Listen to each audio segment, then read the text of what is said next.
Hey everybody, my name is Mike Levy, former law enforcement, former SWAT guy, and we are here for the UF Pro Instructor Series. Today we're going to talk about shooter deficiencies.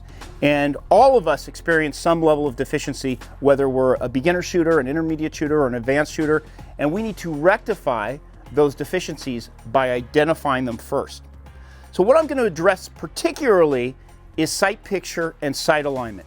And whether we're using iron sights or a dot, the reality is we need to be able to understand how to put that round exactly where we want it to go.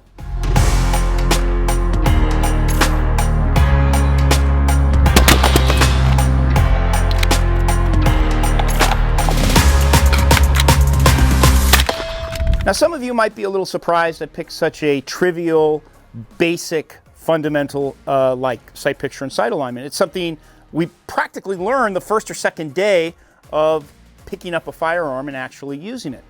But surprisingly, many people are missing one or more components of how to properly align and sight in their weapon to the extent that it becomes a shooter deficiency.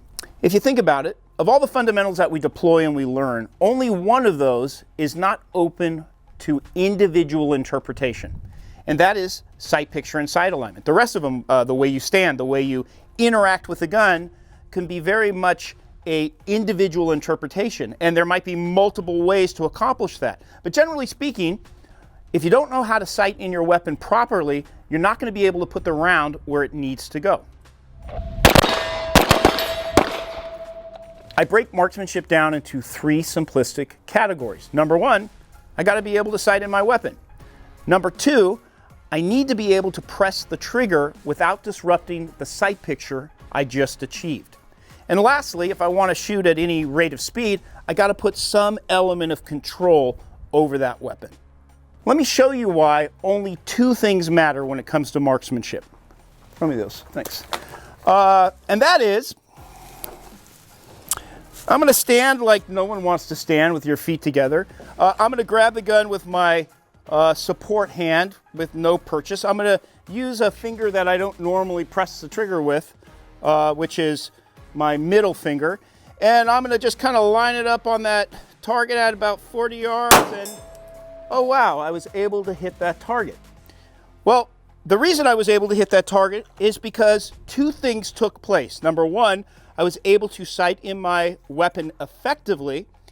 And number two, when I went to press that trigger, however unconventional that whole thing was, I didn't disrupt the sight picture that I had acquired. Now, I know some of you are going to say, well, hey, you were using an optic. That makes shooting at distance easier. And while there is some validity to that statement, why not replicate this using iron sights? Can we achieve the same level of results without a stance, without a grip, and with a weird trigger finger? And once again, we were able to hit the target.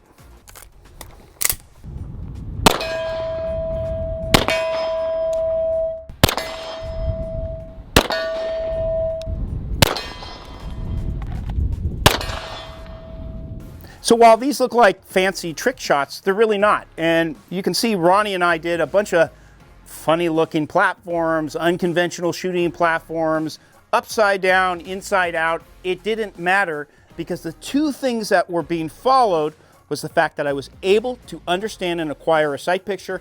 And number two, I wasn't disrupting that sight picture when I went to press the trigger.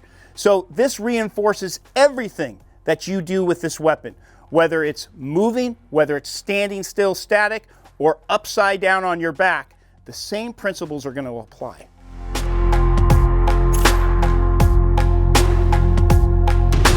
Let's talk about the basics of sight picture and sight alignment. And I would assume that most of you have a basic understanding of this, only you might be missing certain key components of properly sighting in your weapon that is causing a shooter deficiency. Now, number one, the most frequent thing that I see is the placement of the front sight post. That is what is directly in front of your gun. Where are you putting this front sight post in relation to the target? So you notice on this front sight post, I have a post and I have a dot. And hopefully that front sight post is centered correctly on this weapon. Now, if I'm going to pick a target, and let's walk over here and let's pick this little hole on this vehicle over here. So if this is where I want to shoot, this is where I want the bullet to go, where would I want to put this front sight in relation to this particular target? Where's my point of aim, point of impact? So if I held this front sight right here so I could visually perceive that hole, where do you think the round's going to go? It's probably going to go low. Conversely, if I have it somewhere up here where it's completely obscured, the round is probably going to go high. So at what point on this front sight post, or what aspect of this front sight post, do we need to intersect the point of impact on the target? And generally speaking, it is either the dot or the top of the post. I tend to just go off the dot. I put the dot on the optic directly over the point of impact that I am trying to achieve. So that is the first stage of finding the proper sight picture, is putting the front sight directly over the spot you want to hit. The rest of it is a circumstance of alignment. And we've all heard the term equal height, equal light. And that just represents putting this front sight post with the sight picture that you've created and align it properly with the two dots or the overall rear sight post having equal height and equal light. And a great way to determine whether someone has that proper sight picture is I just take something and put it over the top of that rear sight aperture. Now they need to perceive and look through that little square back there and be able to see this front sight post through that rear aperture.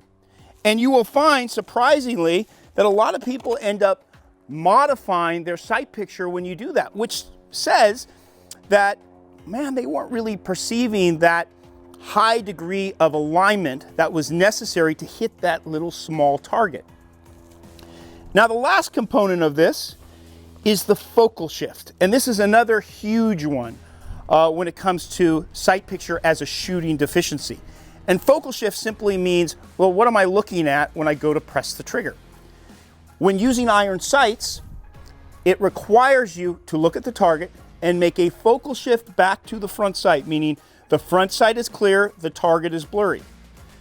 Now this brings us to the next element of red dot optics. Well, this is the primary advantage of running an optic on your gun, is you maintain full target discrimination. And what that means is I get to always look at the point I want to shoot, or at least the target that I'm going to shoot, without making a focal shift back to anything.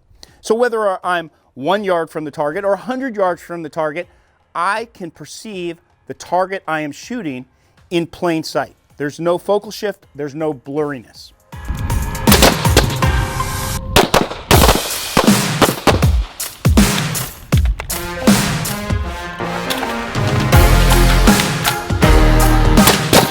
Once again, going back to the concept of sight picture, sight alignment, why pick such a basic and simplistic competency? And I guess the answer to that is I have seen enough people with a limited understanding of how to accurately sight in their weapons, whether it's finding proper alignment with their irons or mechanical offsets with their red dots, that I have found if I don't cure this deficiency, if I don't make sure 100% certainty that they understand and comprehend how to properly sight in their weapon, it doesn't matter where I go from there to correct their deficiencies.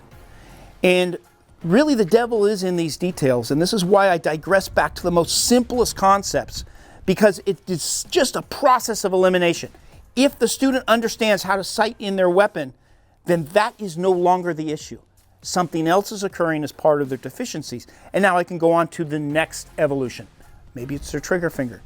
Maybe it's milking the grip as they're shooting, meaning gripping as they're shooting every single time. It could be a number of different deficiencies, but I know that the deficiency isn't their inability to sight in their weapon.